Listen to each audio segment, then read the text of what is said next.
Okay, calling the meeting to order at 7:02. Are there any public hearings? Appears no, so moving on.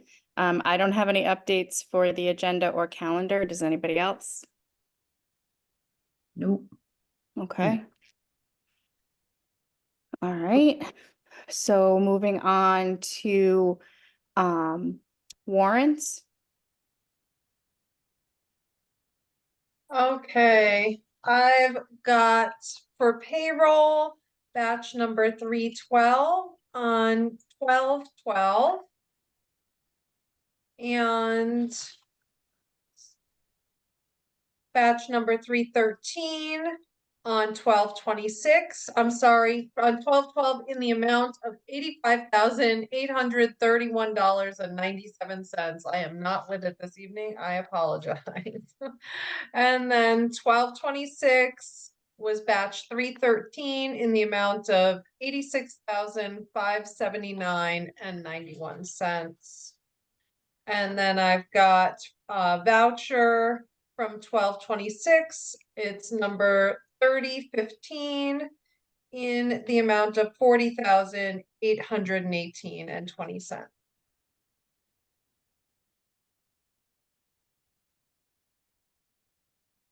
Okay, thank you.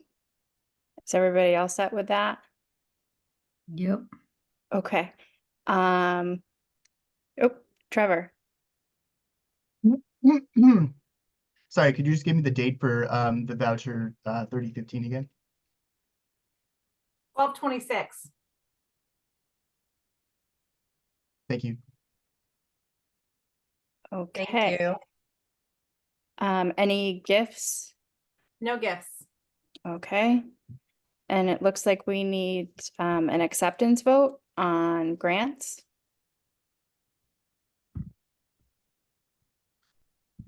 So moved. Okay. I can read off the amounts if you want me to, but I got to pull up the agenda. I can read While them. we're on, sorry, Julie. No, that's okay. We'll do it quicker. While we're on the subject of grants, Becky asked me to share a letter that we received. I'm gonna send it to Jackie and Jen. I just got it today. Just a congratulatory letter on the, I apologize, I have to look through the Community Compact Program, the grant that we received. It says, I am writing to congratulate you and your colleagues in Shutesbury on having completed your second Community Compact Best Practices Grant. Both Governor Healy and I hope to bolster local government practices and foster strong partnerships with our municipalities through the Community Compact Program.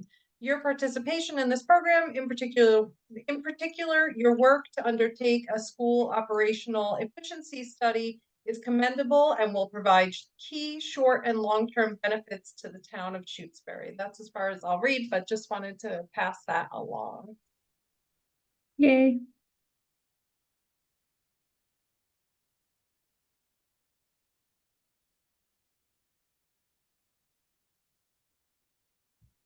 Okay, You so want to read off the grants now? yeah, I have it open. thank you. So we have Title I, it says FC, I believe it's supposed to be early childcare EC 305, $19,966. Title 2A, FC, maybe there are FC. Do we have FC grant? I know I shouldn't be asking you that, but I had not looked at the agenda this closely until just now. But Title 2A, grant 140, 2,900. Oh, it's a federal grant. It doesn't matter.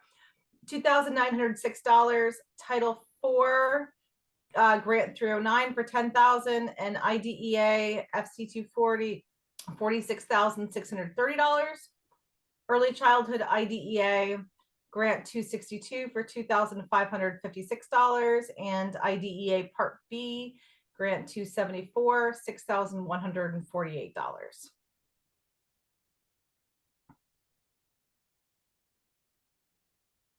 Okay, do I have a motion to accept these grants? So moved. Susie, do you have a question? You're muted. I do have a question. Do you know if that met the expectations that built the FY 24 picture? Yes, so I can check exactly what we had budgeted and what it was, but those were unsurprising, nice little increases for what we had anticipated. And But I do can you, get yeah, back and to you Yep. more. and do you, I don't know why my revenue page is not, oh, here it is. Okay, so now I can look and see, I found the revenue page. Oh, and so I can see what you're planning for FY 25 and see how it fits relative to those. That's what I'm thinking about. Thank Yeah. you. And we try to, when we budget, we try to just put into the revenues the salaried amounts and not the things for supplies and materials, and the pieces of the grants are sort of intended to give a little, you know, the extra pieces to the school. So what we budget is mostly salary at this point. Yep, thanks. Welcome.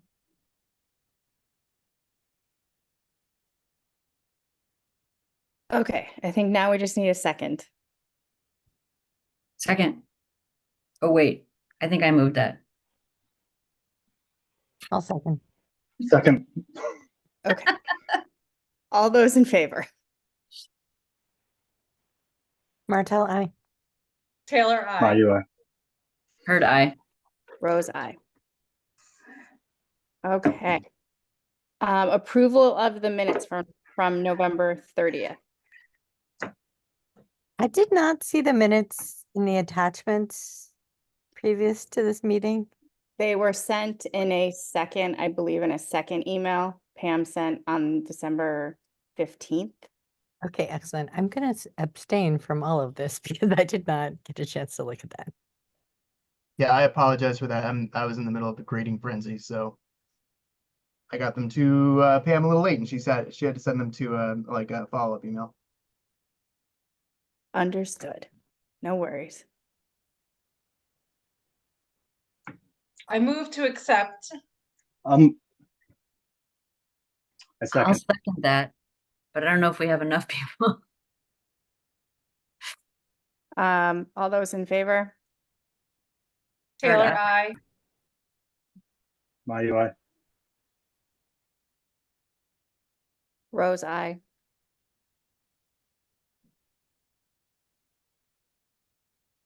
I'm not opposed, I'm just debating. Yeah. I said I. Heard I. Okay.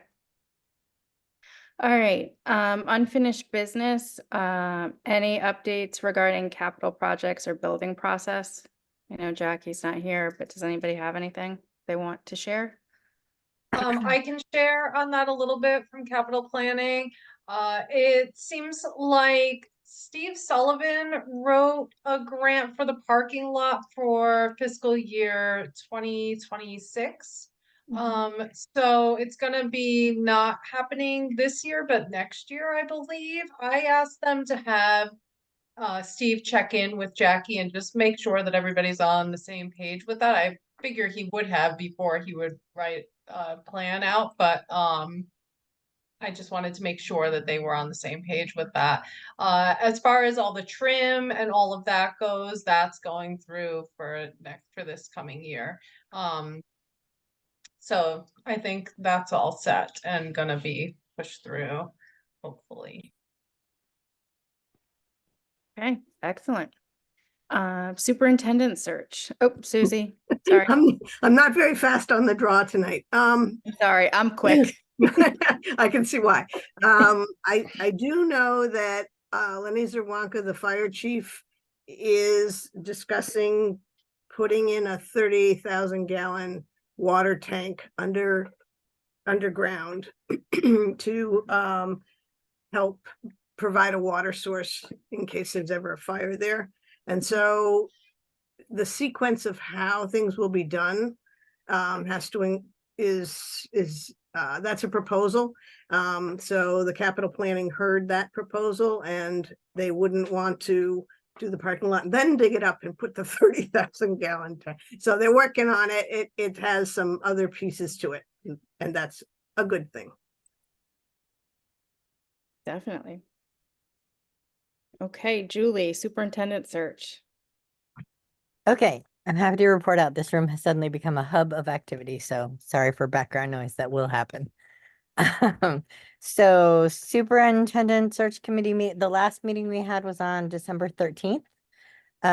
We went over, we had sort of a subcommittee that worked on a question bank for interviewing candidates, assuming that we would have some.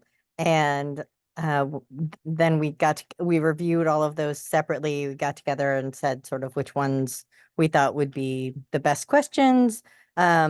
And then we had a little bit of discussion about like wordsmithing those questions a little bit, because some of them were sort of compound, and like the first part had a very negative tone, and we were like, I like the question, but this is not how we should be talking about this issue.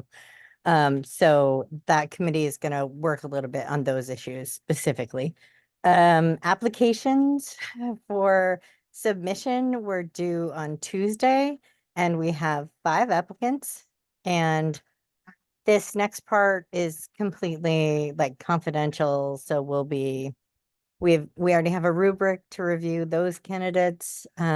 Together we'll be meeting excitingly on December 26th to just go over that process before we all sort of separately review those candidates. That's all completely confidential, so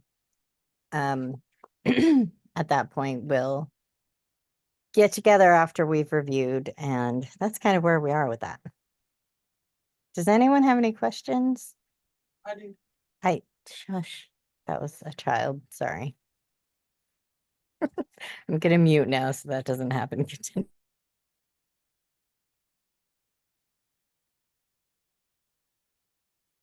Okay, doesn't look like any questions, but good news that we've got applicants. Okay, moving on to new business, school improvement plan. I think Jackie was gonna cover that, but she's not here, so we will. Is everybody good with that? Does that make sense? Okay, so we'll move on to the 3 documents for the resolution to endorse Senate bills. And I don't know, Jeremy, if you wanted to speak to this, these were Yeah, something that so brought to our attention. yeah, they came out of the last collaborative meeting. They came out of the committee that's been working on the rural school bill, which is separate from these bills, but it was just brought up that they wanted to try to get school committees to vote on endorsing these bills as well. Just I mean, it's twofold. One is to try to create sort of a network of rural schools out here that can continue to advocate for our needs. And the other one was just because these bills, as I looked more into it, since I kind of got these sent to me, they wouldn't have a huge impact on Shutesbury. I think Senate Bill 303 would increase state school aid to Shutesbury by like $45,000 phased in over 5 years. So it's not really about like us getting a ton of money out of it, but it's more just about kind of bringing more attention to the plight of rural schools, specifically, and especially in Western Mass. And then the Senate 335 and Senate 337, the note that I got on this, and I have to say, like, the people who were working on this committee really did their homework, because I didn't have to dig into what it would mean for Shutesbury. Like, they gave me the breakdown of this. And I think I probably would need, being new, I need a little bit of advice from Caitlin on what this really means. I know we've been talking about circuit breaker funds as we've been talking about the budget. But for Shutesbury, it's unusual. This person told me that Shutesbury only claims 1 student under the special education circuit breaker. So we only pay $51,000 in costs associated with that student. And so we're only eligible for about $4,000 and $3,000 of that reimbursement. So changing the reimbursement amount is only several $100s, but changing the threshold reimbursement amount would mean an additional $12,000 annually for the district. So we're not talking about a lot of money here. It's more of just kind of saying that rural schools could use better funding and support. So that's kind of the overview of that. And I don't really understand the circuit breaker very well yet. So I don't know, Caitlin, if you have any thoughts on what I just said. So circuit breaker is taking me 2 years, and I still haven't entirely wrapped my head around it because it's ever changing, what the threshold is, what the percentage is. And so I'm slowly getting a little more used to it. So I anticipate for next year, and I'll have to look at the finances for this year, that we will receive some circuit breaker funding, and we'd like to kind of budget that in. You know, we've crafted this budget of here's our needs for funding, our of what our general ledger looks like, but it's going to take a little bit of time to get closer to what we're actually going to be looking at if we have, and we should have some circuit breaker relief. Do we see the fact that we only have one student that's eligible under the special education center? Do we see that changing going forward, or is that basically set? I believe we will still have one student. Okay. All right. And since it's Okay. per pupil, then that's what we have. Okay. Yeah. So yeah, I don't know if people had a chance to look over the language, but I just thought I'd bring it. I told the people who were putting this together that I'd bring it to us and see if it was something that we wanted to endorse. Yeah. So that's what I've got. Yes, Susie. So, could you send me that information too? Because the Yeah, FinCom sure. is trying to understand it also, and I Yeah. guess I don't know if, there's tuition costs and transportation costs, and I don't know, it didn't sound like what you were talking about addresses transportation at all. I believe that that's under the separate, what are we calling it? There's a separate, this committee is working, this is separate from the rural aid bill that everyone's working on additionally. So I think the rural aid bill is the one that has more to do with the transportation and such. And that is still in process, but it's not related to these three bills here. And I will say that you're not unique in your situation where transportation is almost as much as tuition is. Our rural districts, when you have to, unfortunately, move kids and transport them an hour away or 45 minutes away, or in other districts, 30 minutes away, it is, you're not unique, and it is a problem with rural districts with what is what are schools that are appropriate for kids to go to and how far we are from them. Yeah, basically the bill 335 and 337 is just about special education funding reimbursement. And then number 303 is just about the education foundation budgets. So I don't know what we want to do or how to go about it, but I just thought I'd bring them to us, and I'll trust our chair to know the procedural stuff. That's putting a lot of trust. That's, you want I'm me also thinking, go ahead, sorry. Anna, did you have a question? No, I move to endorse the bills, all three of them. you, should we read the amount for the record, or? I mean, 303, Yeah. 3, Yeah. 335 and 337. And 337. Okay, so Anna's made a I- motion. I second it. All those in favor? heard Taylor, I. I. Now I. Rose, All aye. right, thank you. And Martell, I'll pass that stuff off to you as well, Susie.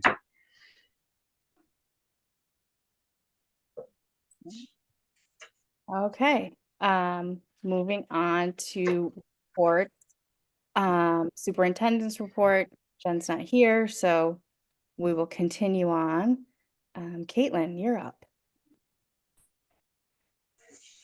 Sure. So I have a very short report. Emily Ribzik, our accounts payable, is still out on maternity leave. So I've been doing accounts payable, which seems to be a very different job than what I usually do.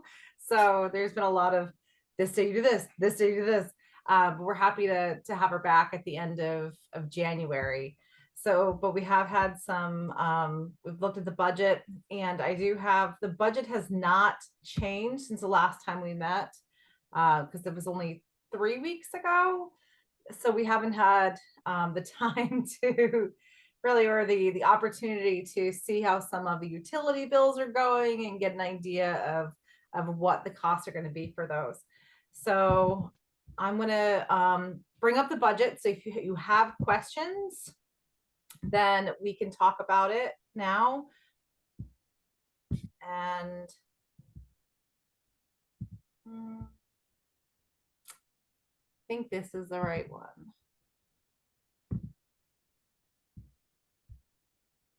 All right, is everyone able to see the budget? Yes. Okay. So I'll start with the budget summary, which we had looked at before. We do have a decrease in administrative costs. Some of that has to do with, so that subtotal is based on a lot of Union 28 lines, which you have a slight decrease in Union 28 enrollment, increase in instruction, and I will remind everybody that we're in a bargaining year, so this is it's an estimate of where we have seen the cost of living increases have been and what some of the extra components to contracts have been in the last couple contracts. So that one will be sort of a work in progress as we move through the winter. And so overall total use of funding is 7.27% increase. The net total for town appropriation is 7.7%, but we have not factored in circuit breaker. That's just going to take a little more time to see what the projection is going to be for that source of income. So here's the total administrative subcategory of it's gone down 2.8%. The ones that look like big increases, but it could just be the dollar change, not the percent change. Things like line 1, school committee contracted services. There has been an increase in Medicaid reporting, that contracted service, but we're increasing by $200, but it looks like it's a 15% increase, which seems much bigger than it is. And we will not need a end of year report audit for next year, or actually for FY24, which would happen in FY25's budget. We have a couple other Union 28 increases and decreases. For instruction, it's a contract year. So that is the majority of our budget are on salary increases. And we don't know what that's going to look like at this time. So we will have a better idea, but we do try to kind of place an estimate percent increase for next year and then modify as negotiations go on. The big ones are 39 therapeutic services. We have a 0.5 counselor moved to the general budget. We've also had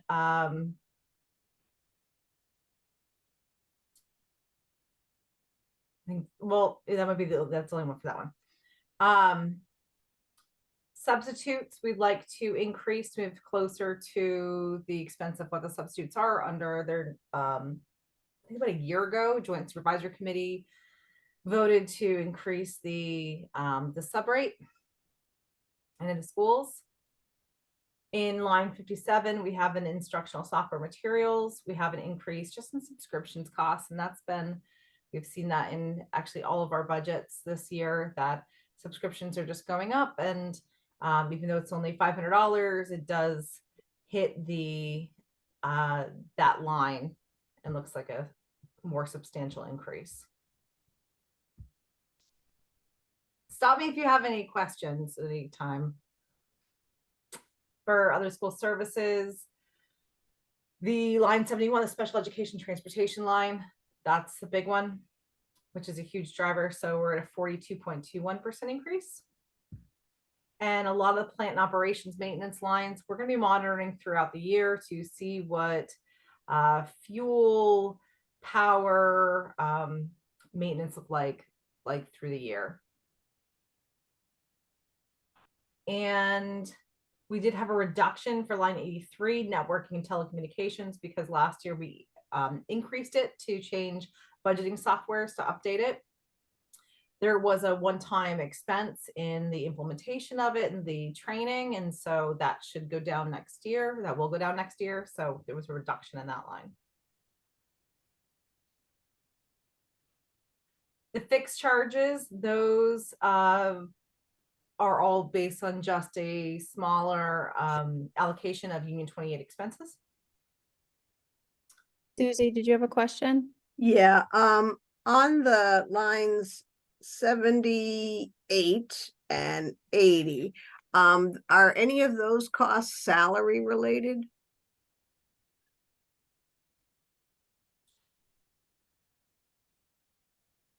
I'd have to check into 78. I don't think so, but I would have to check to be certain. But summer maintenance, I think, are so. There's often a conception of like that custodians have summers of no kids, no teachers in the building, and it's easier. That's their busiest time of year, especially when it comes to the floors and painting and a lot of the maintenance that has to happen when kids aren't in the school. Right. So I would have to double check, but my assumption is that that line is for the summer projects that the custodians take on. But again, I would have to get back to you. All right, because I guess 73 is custodial salaries, and I can see that that had an increase, which you would expect. So the other lines Yeah. Mhm. don't seem to have people in them, 78. No, they're not salary based. And the only reason why I hesitate is because sometimes when we for other schools, and I don't believe that Shutesbury is in this case, that when we have some extra support from we might hire a part-time, it goes into that line, but I do not believe. I think this is just based on projects for the summer. Great, thanks. And 80 for building maintenance, that has no salaries in it. Okay. Jeremy? Yeah, so I have a question too, just as far as the salaries go, as long as we stop for a second. When you factor in like the 3.5% increase for teachers, you're saying that's just sort of you're throwing it in there. We don't know what it's going to be. That was what you were saying?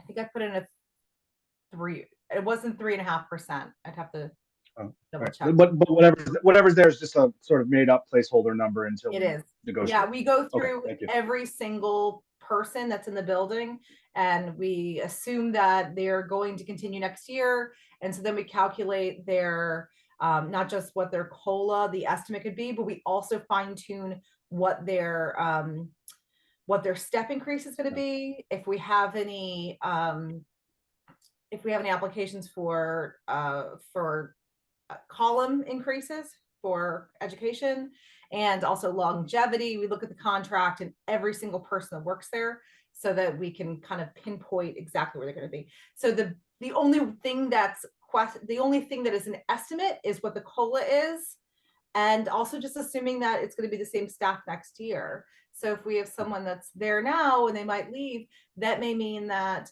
we find someone great that's earlier in the career and it's a different step, or find someone that's great and has 15 years of experience and we're able to hire them, but it's going to be more. So those are the only estimates we make. Okay, thank you. You're welcome. So the other for fixed charges, we did that one. Community service, Jackie and I didn't see when that line was ever used, so we took it out of the budget last year. And it's going to stay there. And then more Union 28, and then the big one is line 96, the tuition to, or sorry, yes, line 96, tuition to other schools, in this case a public school. For our revenue sources, we budget for Title I, Title II, Title IV, IDEA, the Early Childhood Special Education Grant. Some of these grants, the American Rescue Plan ones, we aren't counting on for next year. They should be done. REAP, which is a federal grant in their early childhood revolving, which is the preschool tuition, which helps supplement the early childhood teachers. What we don't have in there yet, though, is circuit breaker. We just need to get a better idea of what that expenses or what that revenue is going to be for next year.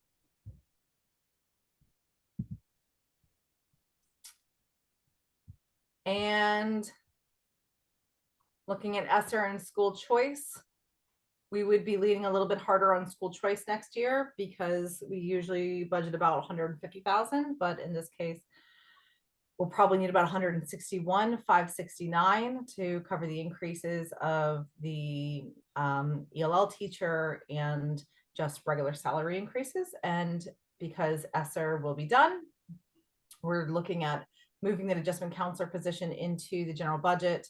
The paraeducator, and Susie, I think you asked me about this, which I'm glad you did, was there is an open position that's budgeted for a paraprofessional in the budget for this year. Jackie and I talked about it, and instead of moving that position from into ESSER into the general budget, she is okay where we are right now with leaving that position open, moving the position that's currently funded by ESSER into the general budget, so it won't impact the budget in that way. So any questions before I stop sharing, or anything you want me to go back to? Susie?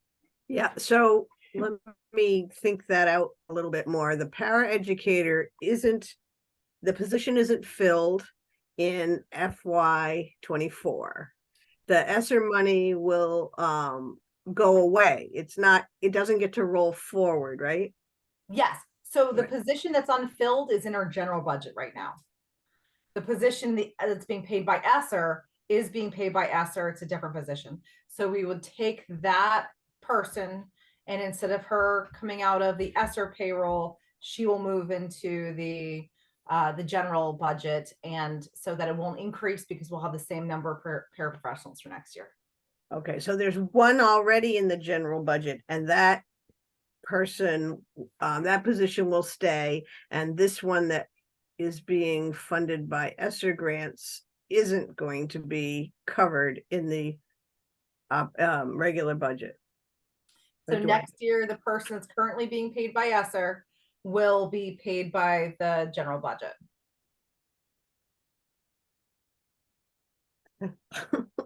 And and there's somebody not filled in the position right now, right? You said in Yes. FY the position is open, and that's the one that's in the general budget right now. It's not a filled position.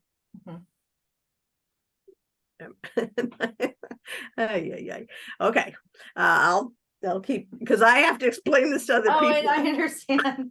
So we'll keep that position open unless there is a critical need that we need to hire someone during this year, but otherwise it'll stay open so that going into next year, we'll keep the same staff, but that one funded by ESSER will just slide into being funded by the general budget. Okay, I'll work on that. Thank you. Okay, thanks.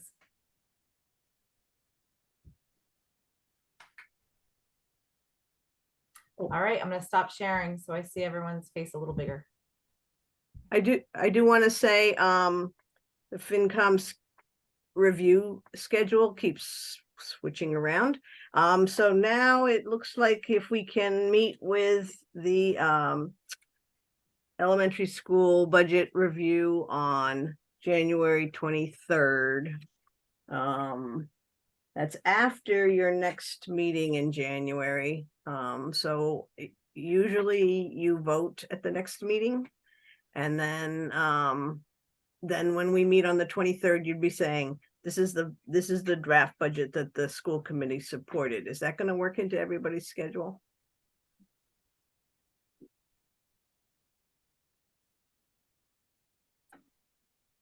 How important is having the negotiations complete at that point? They won't be. We know that. Okay. All right. But it's just that school committee usually has a budget that they recommend. And we're hoping that you can accomplish that before January 23rd.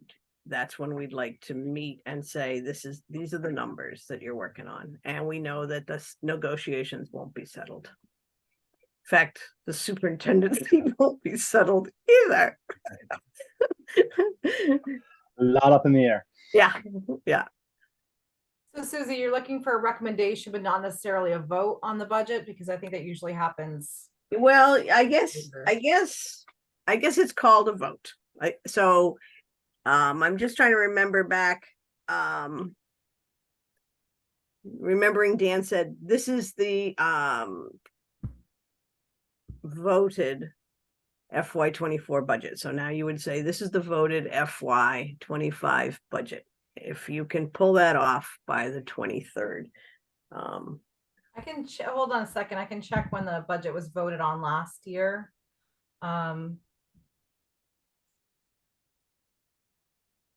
The preliminary adoption vote was in February. Yes, and I think part of that was because you had a lack, you didn't have the same monthly meeting situation last time, so it kind of got pushed over. Me So- and this year. So I wonder if this will meet your schedule this year. We're So- meeting on the 18th though, so doesn't that seems like it could be working out that timing. Yeah, it sounds like it would be on your January 18th agenda. And then that's the third Thursday of the month. And then the 23rd follows that, and that's the budget we would review, the FinCom would review. It needs to go through joint supervisory too, doesn't it, before? No? It's Okay. that's already done, hasn't it? Yes, the Union 28 Okay. was voted on a few months ago. So we're Okay, Union 28 lines are set. great, Mhm. great. Okay, and if there's something comes up and it's a problem, we can rework the schedule. I just needed to let you know how it's panning out right now.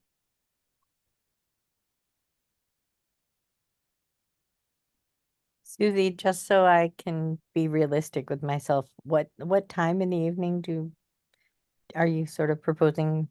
Yeah, we usually our meetings start at 6:30, and so let's see that. So just- far, that's the only one on the 23rd, so we could do it at, we could be flexible to your schedule. And you'll let me know what that is. What time works for you? Can we set that date now? Can everyone look at their calendar and say that will work? Mhm. I'm happy. I just want to make sure I block it off. So, because I have so much with the superintendent search, I want to be able to say I'm available or not available for the next steps. And the whole committee never meets with us. It's usually just a couple reps. I can meet on the 23rd. It's the only day that week, so. Yeah, it looks like Yeah. I'm open that day if I needed to be as well. I could be as well if needed, so however many need to be there. The 23rd would be hard for me. Mhm. But I think I don't know, it's all dependent on Hagi. So I don't, and it's apparently not on my calendar yet, so maybe. But it sounds like we've got a bunch of people who can go, so I think we're good. Do you have a preference for time, anyone? We could start as early as 6:30. You could be before we do anything else, or is 7 or 7:15 or 7, wow. 6:30 would work for me. 6:30. 6:30. Okay, I'll tell them that you'd like that spot, and it looks like it's a go. Thank you very much. Okay, thank you. Any other questions for Caitlin? Oh, sorry. Susie, do you need a quorum of Shutesbury School members or, okay, thanks, okay. I guess that's because they don't discuss it in any decisive way. It just, and we've improved the process so that Caitlin gets questions from us ahead of time and I get answers back to them. And so it's not a cold call. It's pretty set up.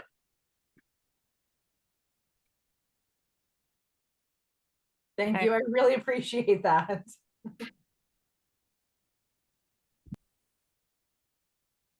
Okay, if there are no further questions, well, next on the agenda was principal's report. So we will move past that. Amherst Pelham, Anna, do you have anything to report? So I guess the biggest issue to date is, well, there's two things. One is the new committee members will be installed shortly. And so I think at our next meeting, which I think is January 9th, we will have our new members. So a bunch of members resigned and they were replaced with appointed members. And then they had an election a couple weeks ago, and so the newly elected members will be installed, and so it will be there'll be a little bit of a change happening on the committee.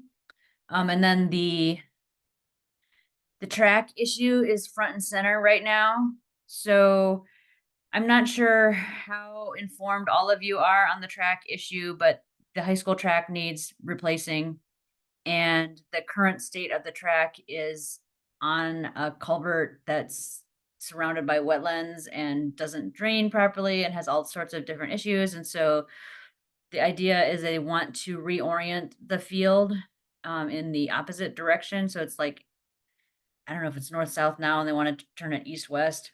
And then they want to expand it to 8 lanes so that it complies with standards, and then they can host track meets there. But so a long time ago, there was a debt authorization that very specifically stated that the money would have to be used for a turf field. And there's some talk about reforming that language to withdraw or rescind the debt request and redo a new one that just replaces the language to not specify the type of field that is going in the middle of the track. There's been a lot of pushback, and so Doug has very sternly warned us that if we don't get the language exactly right, it could nullify the debt authorization, which I think is not totally honest, but I think that, if we use the exact same language as the last debt authorization, that the chances that it's inappropriate are extremely tiny. That being said, I have sent new language to Shannon, who is acting finance, business manager, school business manager. And she has forwarded it to the bond group, and they're looking over the language to make sure that it's adequate.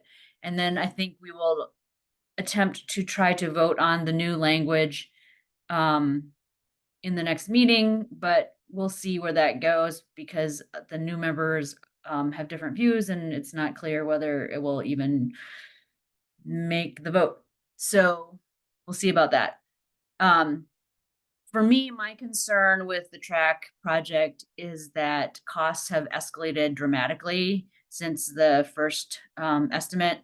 It's not clear that we have enough money to even do option A or 1, which is like just redoing the track, let alone expanding the track, reorienting the track, which we might barely have enough to do, have enough money to do, or not quite enough money to get done. And then to put in a turf field is, probably almost double that. And I'm afraid that we're going to get to that point realize that we don't have enough money to fund the track and then have to start from scratch trying to figure out how to authorize the right amount of money. And so I'm just trying to make sure that the language in the debt authorization is flexible so that we can afford the project, basically, that we, and pay for, pay for the project that we have to do. So we'll see how that goes. I'm trying to take a fairly financial point of view on this one and not get into the weeds with the turf versus grass political arguments, but if I have to throw in political arguments, I will. But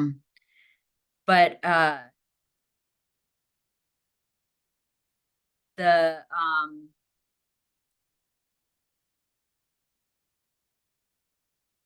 other things that have come up, there's a big to do about a teacher who was fired, but that's not really the purview of the school committee. And so we're getting very little from Doug about that one. And there's it appears that all the guidance counselors no longer work at the middle school that were implicated in the report. So that's official now. And there's just, for my concern is that there seems to be a number of open positions that is causing people to be spread a little bit thin. And I'm hoping that better solutions can be made so that things like missing communication with parents and not, parents didn't even know the teacher was gone. There was a math teacher who got fired and parents didn't know what happened with that math teacher, and there's been no replacements, and it's been a little bit frustrating for parents. And so I'm just hoping that the communication improves and that positions that are empty can be filled as soon as possible. And not just the teacher positions, but like stuff at central level as well. But that's about it. I would say that's plenty. Any questions for Anna? Let's Or- do it. I just want to give a shout out to Anna, who's going to these 4-hour meetings twice a month, and just thank you so much for doing that for Shutesbury. Yeah, Yes, thanks a here, lot. here. Thank Seriously. you, Anna. I also just wanted to throw in a couple things real quickly, just because I have a child in the middle school right now, and I can tell you there are things that are working and things that are definitely not working. And parent communication is one of the things that is not working at an all school level in a big way. But I am actually considering going to the health department about the mold issue in the school as well. So that's just a heads up. That's been an ongoing issue for so long that so many people have tried to address and is just not getting addressed in any way. And my kid has been having multiple allergic reactions at school every week because of They it. didn't So it's seem been- they didn't seem at all like they cared about they that. were not phased by it They whatsoever seemed because they've completely heard it unfazed so by many that. times. Yeah. Yeah.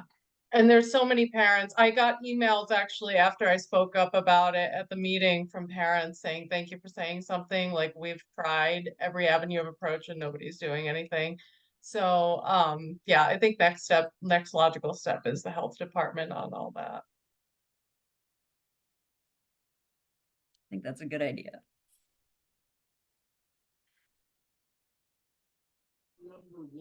Okay, Union 28 report.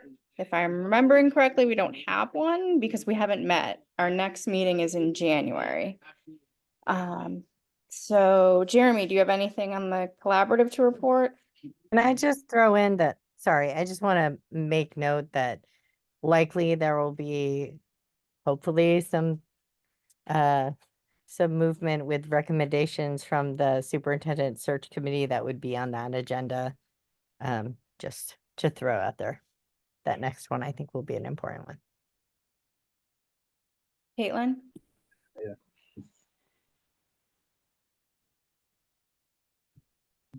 So I attended the, oh gosh, I'm not gonna get it right. Pros and cons of staying or withdrawing from the Union 28 subcommittee meeting last week. And there was a vote to suspend the committee, especially during a time where we're hiring a superintendent and they were looking at hiring a principal, and that vote did pass. They voted on it at the Irving School Committee meeting last night. I was on vacation, but I believe the vote also passed. So that the subcommittee to look at the pros and cons of leaving should be suspended for at least to get us kind of through this period, and then if they can pick it up if they want to at the end of everything else. Thank goodness. That's good news. But it's so good to hear. Susie? You're muted. There. Does that mean without a subcommittee reviewing this, they plan to, they have a timeline? Do they have a timeline? Are they still in the U-28 through? They're still in U-28 with no plans of leaving. They could kind of reorganize and then pick it up, but that would probably take another vote. But for indefinitely, it could just be suspended through without reorganizing the committee and the subcommittee and meeting again. So do you think U-28 will plan a budget based on having Irving in the union? So our budget for next year is based on having Irving in the union, and Irving school committee members who are part of the joint supervisory committee voted on that budget. And so if there's no activity to reconvene a subcommittee, then we will continue to plan on Irving being a part of our Union 28 budget. Okay, thank you.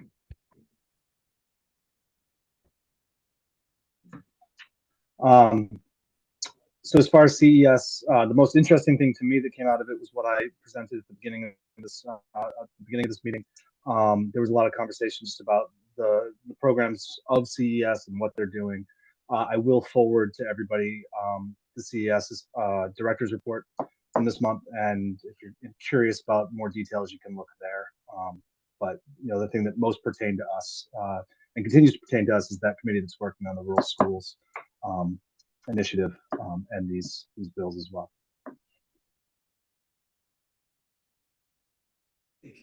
Okay. So next on the agenda is policy review. We have first reading on several. I'm going to assume everybody's done the first reading. If there's any edits or anything anybody wants to suggest, please do so now. Okay, moving on, we have second reading and first vote. So if we're ready to try and make this go quickly and smoothly, if somebody wants to motion and second. Julie, you want to tag team it with me? We'll just, yeah, Sure. Do you want to move or second? take your pick. Okay, I'll move. Okay. Okay, so I move. I suddenly don't know the right phrase to use here, but I move to accept the BDFA school council's policy. Seconded. All those in favor? Martell, I. Or I? Heard I. Rose, aye. That didn't get through before. Or. Okay, I move to accept the EBCFA face coverings policy. Seconded. All those in favor? Martell, I. Taylor, I. Heard I. Rose, Mayu, aye. aye. Okay, I move to accept the ACR non-discrimination policy, including harassment and retaliation. Seconded. All in favor? Martel, I. Taylor, I. Bird, I. Rose, I. My UI. I move to accept the policy of ACA non-discrimination on the basis of sex. Seconded. All in favor? Martel, I. Taylor, I. Bird, I. Rose, I. My UI. Okay, and now we have a final vote on two policies, if we want to continue. I vote, no, sorry. I propose to accept the policy of BDFA-E school improvement plans. Seconded. All in favor? Martel, I. Taylor, I. Bird, I. Rose, I. My UI. Okay, and the last, I move to support the CHA-CHC development and dissemination of procedures policy. Seconded. All in favor? Martel, I. Taylor, I. Bird, I. Rose, I. My UI. Okay, perfect, thank you. So next on the agenda, I asked that this be put on an executive session. Thinking mainly for Jeremy and I, discuss strategy for, the bargaining that we're gonna be going into in January. I was hoping Jen would be here, and I'm wondering, would you mind joining us? I wouldn't mind at all. Okay, so I don't want to make everybody wait for us to come back, because there's nothing really that we're going to be coming back to. So I will just jump and say that future business, policy and school committee, we're meeting on January 18th. And then, Union 28 joint supervisory is on January 22nd, and it looks like FinCom will be January 23rd. And as far as executive session goes, we're gonna ask, because I haven't done this. I can put us in a separate room, the three of us. Trevor, do you take? No, there's no minutes because it's executive session. Okay, so I guess. And usually, if I could add something, when you make the motion, if you don't intend to meet as a committee afterwards in public session, then I can just put that in the motion. So it's going to be so-and-so moved in accordance with public meeting law to go into executive session to discuss strategy with respect to collective bargaining, not to return to public session thereafter. Perfect. So can you just adjourn this meeting and all of us leave who don't need to be here, because you have to admit people anyway? And then I can just stop recording. Yeah, exactly. That's a That good point. I did Okay, not- so we need a motion. I move to adjourn the meeting. Seconded. Okay. I believe we're good. All right, well, if we don't see everybody, happy holidays. And Happy holidays. I mean, you need to vote on going into executive session. Like, okay, all those in favor of going to executive session and adjourning the Shutesbury School Committee. Taylor, I. My UI. Martel, I. Bird, I. Rose, I. Did we need to make a motion? I don't know. Julie made the motion. You Okay. I Okay. called. I think we Awesome. mentioned the second right. Jumbled, but we somehow did it. yeah, I got All that. right. Happy holidays, Bye. everybody. Happy New Year. Beth, don't forget to Happy stop recording. holidays. Okay, I am. Thank you, Trevor.